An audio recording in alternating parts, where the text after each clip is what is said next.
in Bolgatanga. Security is on point. We also have here the police band who have been entertaining workers here.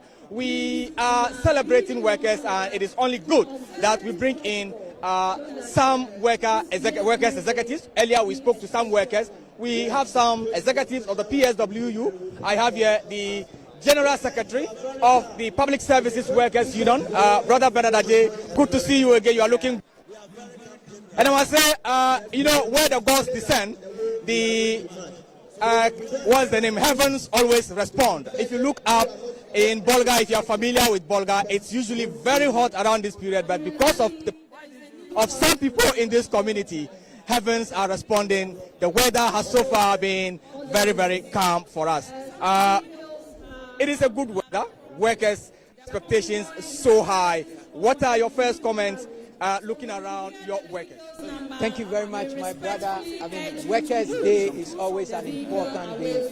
It's not only a day of remembrance for us, but it's also a day that we bring to bear some of the challenges and frustrations and difficulties that workers are going through. And this year, as you have already indicated, we are drawing attention to incomes and pensions, especially in this time that we are in an economic crisis. It is all of us our responsibility to make sure that we protect our incomes and pensions. So it's a lovely atmosphere, and you will see very soon some of the concerns and problems that we have as workers, things that we want other stakeholders, both management and government, to attend to make sure that as workers we do our work to support the growth and development of this country. I spoke with a number of workers, and there's some level of anxiety over pension, of their incomes. What assurance are you giving to workers across the country as we celebrate Workers' Day? Thank you very much, my brother. As the team said, our responsibility. The only assurance I can give is that we as a collective, as a people, and even if you are not a worker, you are depending on a worker.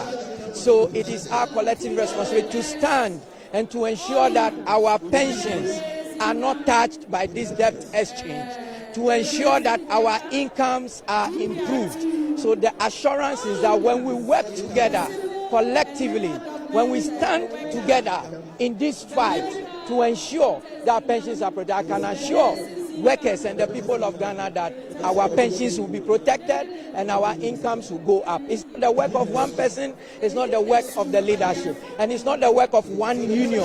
All of us need to come together as organized labor, put our differences aside, and that's the only way we can have assurance that our pensions are going to be protected. I understand the using our pensions to get the IMF deal completed is essential towards Ghana finally getting the 3 billion, which is necessary to revamp the economy. So there's the need for some concessions on the side of workers. What is your take on this issue? Well, thank you very much. This is our country, our beautiful country. If our country is in crisis, one thing I can assure you and all Ghanaians is that workers of this country, we have always come to hold up our country in very difficult times. But you will agree with me that every time we do this, when the politicians take over and things get better, what do we see? It goes back to business as usual.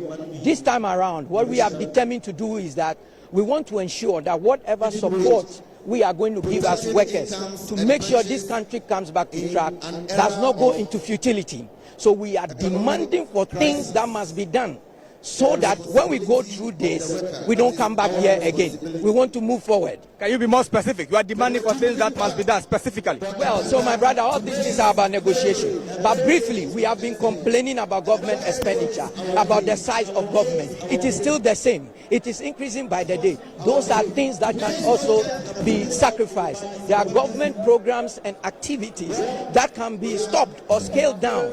But we are running our government and our country as if things are still normal. Why should a poor worker sacrifice his pension for this? I mean, the haircuts have come, the cuts have come. There's been an offer. We disagree with the offer. The best thing for government to do now is to do the right thing, which we've been asking from the beginning. Come and sit with us. Let's have a proper conversation and be prepared to make sacrifices. You can't continue living the way you are living and expecting the poor workers rather to sacrifice. That will not happen. Thank you very much. We'll go to any length, including demonstration, and they shouldn't try our patience. We will bring everything to a halt if government decides to do this with force. And the workers, if you have spoken to them, that is what they've told us their leaders to do. And we want to assure them that that's what we are going to do until government comes properly and we reach the appropriate compromises to ensure that this country moves forward. Thank you very much. It is the movement of the country forward that we are all looking up to. It is the 2023 National May Day celebration, and I have been speaking with the General Secretary, PSWU, Brother Bernard Adjei. Thank you very much, and I hope to see you again soon, very soon.